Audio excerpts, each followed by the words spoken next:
Hello and welcome to EconVersations. I'm your host, Dr. Dan Sutter of the Johnson Center for Political Economy at Troy University. Human-caused global warming or climate change has been one of the most contentious policy issues over the past 25 years and will be much in the news in 2015 due to a new round of negotiations for a possible international agreement set to occur in Paris in December. Economics is highly involved in assessing the benefits and costs of actions to limit emissions of carbon dioxide, the major human contribution to global warming. Yet one of the real challenges economists face in addressing the potential economic and societal impacts of a warmer climate involves the very long time horizons involved. How do economists normally analyze benefits and costs that will not occur until the future, and what kind of special problems arise when we consider impacts that might not occur for hundreds of years? Joining me today to discuss how we can help think about this very distant impacts of climate change is my colleague from the Johnson Center, Dr. Dan Smith. Dan, welcome back to the show. Absolutely. Happy to be with you again, Dan. Now we're going to change things up a little bit compared to normal, and you're going to be asking the questions. I'm going to be doing a lot of the discussion today. So with that, we will turn it over to you. All right, Dan. Well, let's just start with the basics. So global warming, climate change, you hear them in the news very often. What's the difference between these two terms? What exactly does it mean? And what can economists contribute to this debate? Sure. I think to begin with, the terms climate change and global warming refer to, in effect, the greenhouse effect, the buildup of what are called greenhouse gases, mainly carbon dioxide, but there are other gases involved. And what they will do is they can accumulate in the Earth's atmosphere. To some extent, these are the greenhouse gases that help keep our planet livable by helping contain some of the energy that comes in from the sun. And they do work like a greenhouse in that they can help keep energy inside, as you would with a greenhouse. And if you have a buildup of these greenhouse gases, then less of the energy that comes in from the sun will escape our planet. And in theory, that should lead to some warming. So it seems pretty widely accepted amongst climate scientists or astronomers or others that carbon dioxide and these other greenhouse gases are certainly one of the factors that help affect the level, the temperature on Earth and the buildup there.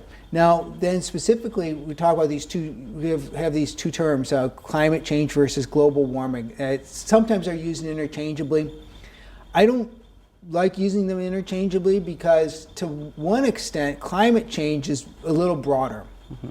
The Earth's climate has been changing basically since we have records of it, and so climate change has been ongoing for centuries, thousands of years. Basically, as far as we know, the Earth's climate has always changed. The discussion, the policy discussions, and whether we should have a carbon tax or a cap and trade or the president's clean energy policies today are really focused about the human-caused element of global warming. And it really is the global warming part of the potential for the Earth's atmosphere to warm and the consequences of that we're debating or discussing. The fact that the climate is changing, has been for thousands of years, probably will be on its own regardless of what we do, it is secondary or not irrelevant, but certainly not the main part of the policy debate. Mm-hmm. Yeah, so since these climate change has been occurring so long in human history, what time frame are we looking at when we're talking about these human costs? Well, it could be a very long time horizon. We could end up having time horizons that will occur over thousands of years. One of the likely effects of climate change could be one of the most feared effects of a warmer environment could be melting of glaciers in Antarctica and Greenland. And there's been some studies recently that suggest that there could be some some ongoing melting or warming of the glaciers, and that perhaps we might be reaching to a point where it's going to take a long time, but perhaps in the relatively near future we could reach a point where enough warming has occurred that the melting of the glaciers in Antarctica could be inevitable. But these same studies suggest that the melting is going to take a long time to occur. There's a lot of ice there, it's going to take a long time to melt. That by the year 2100 there might be like 1 inch of sea level rise due to the melting. But in time, we could see as much as perhaps a 4 foot rise in global sea levels, maybe more than that, due to the melting of these glaciers. So there could be some very real impacts if we saw 4 feet of sea level rise around the world. A number of cities are located right at sea level. They would likely be flooded. There are a number of estuaries of rivers that could be contaminated with salt water. A lot of aquifers around, especially like say in Florida, places like that could be contaminated with salt water if sea levels rise. There are a lot of very real and very significant effects that could occur if 4 feet of sea level rise occur. But it's also not likely to occur for hundreds of years. And that's where sort of some of the issues arise. So when economists look at things like this, whether it's business or government policy, they always have time as a factor, as a very important criteria in their analysis of the economic consequences. Why is timing so important, especially when money is being spent or lost? If these human costs are in the future, how come time matters so much? Well, time matters because of the old saying that time is money. And so if you have to have, if you're conducting business operations and you have to say borrow money, it's costly to borrow money. If you have money that's available and you have to wait to be able to spend it, there's a cost that's involved with that. So it's very clear in our business and economic decision making that a dollar that we might get a year from now or 10 years from now is not going to be worth as much to us as a dollar that we could have available to spend today, and that we have to make some kind of adjustment for that difference in our economic and business calculations. Can you give us an example of that in like business? Like how does timing affect production? It's very pervasive. It's just in agriculture.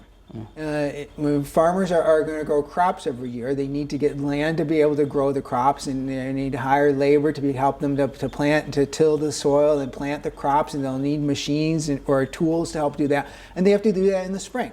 So you have to have resources available to get rent the land, to hire the workers, to get the material, the tools and the seeds in the spring. They can't possibly hope to have any revenue from that until the crops grow and they have them available to sell in the fall. So this is one of the oldest business transactions in economics, but involves this time element in production. You usually have to assemble factors of production and the inputs that you need well in advance of having a product that you can hope to sell. And then, of course, there's no guarantees you're going to have a crop to sell in the fall, because there might not be rain, or there might be too much rain, or the weather conditions might be bad, and you might not have much crop to sell. So in addition to the uncertainty, there is this element of time that has to be factored in. This sounds really complex. Do economists have a specific quantifiable model that they use when they're looking at these timing issues? Yes, we do. We've developed this framework, was known as present value calculations, or discounting. Now, there's a mathematical formula here. Put the formula up here. Don't worry, we're not going to have a quiz or anything on this. But it's just to illustrate that this is a very well established, essentially textbook formula that we can use here, a mathematical approach to taking money that might be received or that you have to pay at different points in time. You apply them at different points of time, and then you make a calculation to be able to convert these different dollar amounts that you might be receiving or paying in the future into where it's known as a present value. And you do this through this discounting. So while there isn't a quiz on this, the interest rate actually plays a really important role in this formula, correct? Yes, exactly. And the important thing to keep in mind for our purposes here is that the higher the interest rate that you'd apply in these calculations, the less future values are going to matter now. And so the federal government, in our benefit cost analysis, requires a benefit cost analysis be done with a 3% interest rate and then a 7% interest rate. And it's important if we're doing these calculations just to see how much the value of a government project might depend on the choice of the interest rate, the 7% being a high interest rate, 3% being a low interest rate. And so it's very important that the higher the interest rate you choose, the less the future is going to matter, or future values are going to matter in your decisions that you're going to make today. So if I'm understanding you correctly, a dollar spent today is going to be worth a whole lot more, in fact, a lot more in economic analysis than a dollar spent in 50 years or even 100 years. Right, and that's one of the elements when you apply this formula and you just go ahead and apply it. One of the things you quickly can find is that any dollar amount, once it gets out beyond about the 30 or 50 or especially 100 years, isn't worth very much. even at a relatively low interest rate. So even at that 3% interest rate, the values really start to drop. The value today of any dollar amount more than about 50 or especially 100 years into the future drops off very sharply, even with a relatively modest 3% interest rate. It drops off even faster if you use say a 7% interest rate or a higher interest rate. But even at a low interest rate, the lower interest rates that we will use in our calculations here, the values drop off pretty quickly. Mm-hmm.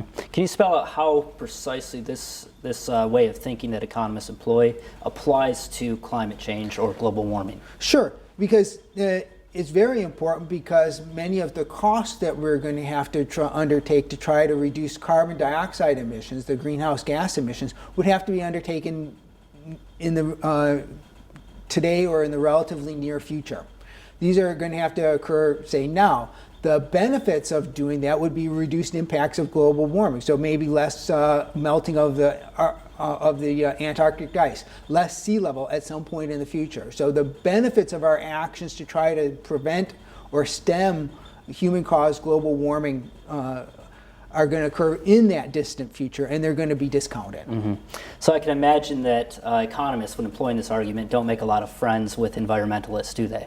No, they really don't. And it's one of the things you can pretty much know what the answer is going to be before you do the calculations. If you're, before you even do the calculations, if you know that the benefits aren't going to really occur for 500 years, the economic analysis is going to suggest that we shouldn't do very much to combat climate change today. Mm-hmm. What are some of the critiques that economists get back for trying to apply this to global warming? Well, a lot of people dislike the result that we get, and so therefore, some of what happens, one of the things that's been done is that there's a Stern Commission report in the United Kingdom, and they're a group of economists, and what they decided is to use a much lower discount rate, or interest rate of less than 1%, to try to help make the future values factor into today's analysis. Another thing that sometimes done is that I think that perhaps the effort to try to link some of the things that are happening today to climate change, like say floods, the recent floods in Texas and Oklahoma, or hurricanes or tornadoes or whatever, or heat waves, whatever might be happening, to try to say that those are the effects of global warming that are occurring today, is in effect to try to get around some of this discounting. Because if you can say that there are some costs that are occurring today, then those are costs that wouldn't be discounted away. Mm-hmm. You don't have to worry about it occurring 500 years from now and are going to disappear due to this logic of discounting. Mm-hmm. Because what economists are saying when it comes to applying this to global warming, and it's so controversial, do you think it would be beneficial to try to dig into what discounting is, and what were the arguments to support it that economists use? Sure. Yeah, it's really important. And in brief, economists use two types of arguments to say to support our discounting. One is what's known as time preference, a fancy term of saying that people are impatient. And then there's also what's known as the opportunity cost of capital argument. So let's start with the impatience. We have the sign there, "Are we there yet?" Just to reflect the fact that we all know that we're impatient. If you had $1,000 that you could spend, and you have it available to spend today, and I told you, well, you can't spend it for a year, you're going to be frustrated, you're going to be angry, because to have it available to spend a year from now means you have to put off having the benefits for a year. That's the impatience. And so that's one of the reasons why we would say, like, if you just look at people's preferences seem to suggest that they value dollar amounts, the same $1,000 that you have to spend to get something that you're going to value a year from now. Just having to wait a year is going to have some cost to you, and we want to take that into account. Mm-hmm. What about the second one, the cost of capital? The opportunity cost of capital goes back to economist's idea of saying linking everything to opportunity cost. That when we take an act, there's something we chose not to do. If you choose to take $1,000 that, say, could have been invested in the stock market and spend it for something else today, you have to take into account the fact that if you invested that money in the stock market, you could have had a return on that money. And so you'd have to look at, well, what kind of interest rate could you have reasonably have gotten in, say, a typical kind of investment? And that has to be factored in. And so that's a second argument about discounting. Mm-hmm. So these arguments sound reasonable for a person over their lives, but can you really apply this to like intergenerational discounting, where you're going across into the very long distance future? Well, they do become controversial, and particularly the impatience part. Economist Tyler Cowen and philosopher Derek Parfit some time ago argued that really the impatience probably doesn't apply in these very long time horizons when you're talking across generations. Because if you think about 500 years into the future, nobody's going to have to wait 500 years to realize those benefits. People who might be born 500 years from now, if a lot of climate change has occurred due to global warming, they're going to start experiencing those costs immediately. They're going to live in a changed environment, and they're going to live in it immediately once upon being born. So they aren't like waiting 500 years to have these effects occur. And so I think that's a pretty strong ethical argument against the time preference element of discounting. But it still leaves the capital costs, or the capital as well argument as well. It does, and I think when you try to figure out like what climate change or what some of these calculations are telling us, one of the things that the opportunity cost of capital I think does tell us is that any economic or business time horizon probably should be truncated, and it should be truncated because of the changing nature of our economy. Imagine like you're in the year 1900 and you're trying to formulate a business plan for the year 2000 or 2015. In 1900, there were very few cars, we didn't have planes, we didn't have radio, television, computers, the internet. And so if you were trying to come up with a business plan for a railroad in 1900, this truncating of the time horizon that occurs through discounting is basically telling you that if you're considering an investment in the railroad in 1900 and you're banking on revenues that you're going to be making from running your trains in the year 2000, it makes no sense. It makes no sense from this. That's just too far into the economic future. Our economy is too dynamic, too changing. There'll be new technologies. You're not going to be hauling passengers, or you're not going to be hauling passengers via train in the year 2000. So some truncating of the economic or business time horizon, it probably makes sense, and there's I think a good reason for that. Are there any moral issues involved with kind of discounting or making the future irrelevant? I think there are, and so again, Tyler Cowen and Derek Parfit have an example that they raise, going back to the era of Cleopatra. Queen Cleopatra reigned in Egypt a little over 2,000 years ago, and if you were to look at just the strict application of discounting, even at a very low interest rate, and if you're willing to put a dollar value on human lives, which as economists we would be willing to do that. Some people might object, but if you do that, from the strict discounting standpoint, Cowen and Parfit point out that an extra helping of dessert for Queen Cleopatra would be worth a lot more in present value terms than the value of a life today. And I think most of us would probably be troubled at this idea that a helping of dessert versus a human life. Well, to tell somebody today they have to die because Cleopatra wanted an extra helping of dessert, and in present value discounting says that Cleopatra made the right decision, somehow we find that troubling. And I think there's something to that.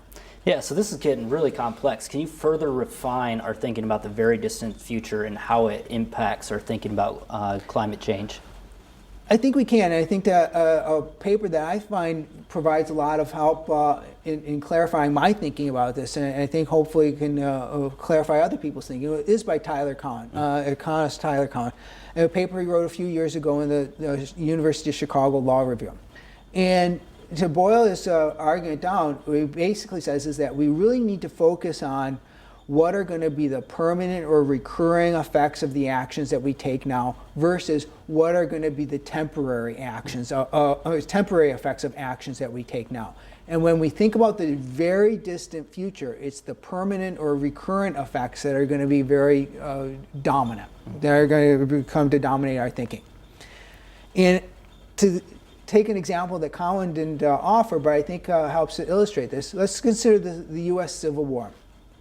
The U.S. Civil War imposed a frightful cost on our nation, both financially. The middle graph there shows the effect of the Civil War on the federal deficit. We basically had a balance. Our nation had no debt until the Civil War. It cost our nation millions and millions of dollars, a huge financial cost. it destroyed much of the capital stock in the southern United States. So tremendous property and capital destruction. And we had over 600,000 combat deaths, a frightful toll on our nation. It was over 2% of the population of our nation was killed fighting the Civil War. Contrast that with the benefits. The benefit was that we ended slavery, and that was a significant thing to do. About 4 million slaves were freed. And so that's why, on the other hand, we have emancipation as this great benefit. Now, when we start to think about the Civil War and emancipation from the standpoint of the distant future, the cost of the Civil War, as frightful as they were, basically occurred over the four-year period of the Civil War. The benefits from emancipation continue to be realized today. Mm-hmm. So not only were 4 million slaves freed, but their descendants were not born into slavery. You know, by the time we get to today, we're getting to tens of millions of people who weren't born into slavery. We've gotten rid of this immense moral blight on the nation. Those benefits continue to occur. And if you project going forward, they would continue to occur going forward. So I think when we think about something like this, and we want to put the think about the distant future and how this affects our thinking. I think Tyler Cowen's really onto something here, that we really want to separate out permanent or recurrent effects versus temporary or transitory effects. Mm-hmm. Are there parallels to economic growth in this framework? Yes, definitely. And economic growth would end up being a permanent or recurrent effect. If we could double the standard of living of people here on Earth over the next 20 years or so, or 20 or 30 years, that would be something that would continue on into the future. Our standards of living would be double going on into the future. Economic growth affects things over the very long term. This is one of the things that Cowen argues in his paper, that when we try to think about the distant future and approach it in this fashion, economic growth becomes very important. If it may not become paramount or an absolute, but if we're going to have to sacrifice economic growth, we're going to have a really good reason to reduce or forego economic growth. Mm-hmm. So does global warming, does this fit in as a recurrent cost, or is it just a temporary cost? Well, this is, I think, if we look at some of the physical effects that are likely to occur from global warming, they are going to be permanent. Mm-hmm. But if we think of the economic or societal impacts of climate change or a warmer environment, they're more likely to be somewhat temporary. So consider the effect of sea level rise. If the glaciers melt and we see 4 to possibly 12 or 13 feet of sea level rise, that is going to impose a very significant cost on human society. But those costs are likely to be temporary. Mm-hmm. What we would have to do is maybe relocate cities to higher levels, or perhaps build a system of levees and flood control protection like the Netherlands did back in the 1950s to protect some of our cities. Those could be very substantial costs. But again, they would have to be undertaken one time in response to sea level rise. And after that happens, then we would have largely addressed many of the problems of, say, sea level rise. Mm-hmm. So I think when we try to apply Cowen's framework here, many of the economic or societal impacts of changes to our climate are going to be relatively temporary versus the permanent effects of climate change. Okay, so overall, what does this mean about the impacts of global warming? What we really do need to focus in on is what would be the permanent or recurrent effects. Mm-hmm. And one of the areas where I think where we could see it would be like species extinctions, where species extinctions would impose some effects that would be ongoing. Mm-hmm. If, for instance, polar bears are one of the species that might be threatened by a much warmer climate. If polar bears were lost, then that would be a permanent, ongoing effect. And so trying to apply what Cowen's thinking tells us, we need to focus in probably and taking a long-term perspective, what are going to be the permanent societal or economic and human impacts on our human society of climate change, and how do they compare relative to possibly reducing economic growth. Mm-hmm. Yeah, and this ties in well with the opportunity cost of capital argument you were making, that when people have the opportunity to invest, they can grow and they can invest in bonds that earn a 7-8% rate of return, and it can grow up and grow over time. But when you don't have a vibrant, growing economy, you don't have access to that type of way of saving and investing capital for future growth and prosperity, correct? Yeah, I think that's a good point. And we've only had a genuine opportunity cost of capital since largely we've had economic growth, and we have only had economic growth since we've largely seen the adoption of the institutions of a market economy around 300 or so years ago. It was the adoption of the market economy that helped lead to our growth in the first place. Much of that growth has occurred using fossil fuels, but it's the institutions of the market economy that have fueled growth. Mm-hmm. And fossil fuels have just been a path, one of the inputs we've used to help lead to that growth.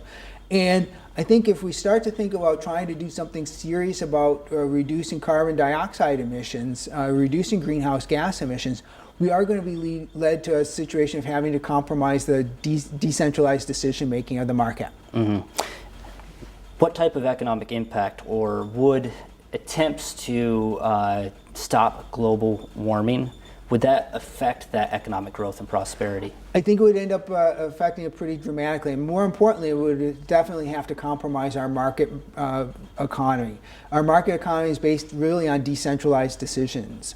And energy is an integral part of those decentralized decisions. If we're going to really limit or ration the amount of energy, and especially the usable, dispatchable energy that we get from fossil fuels, we're going to have to change that structure of decision making. It just seems to me it's very hard to imagine a world in which we could use, say, 10% of the gasoline that we do now and not have a lot of political decision making, politics involved. So we're really moving away from a market economy toward a government-run or government-planned economy. And we didn't see a lot of growth with those economies in the 20th century. Well, thanks for coming on, Dan, to talk about this. And thank you. Join us again next time for another EconVersations.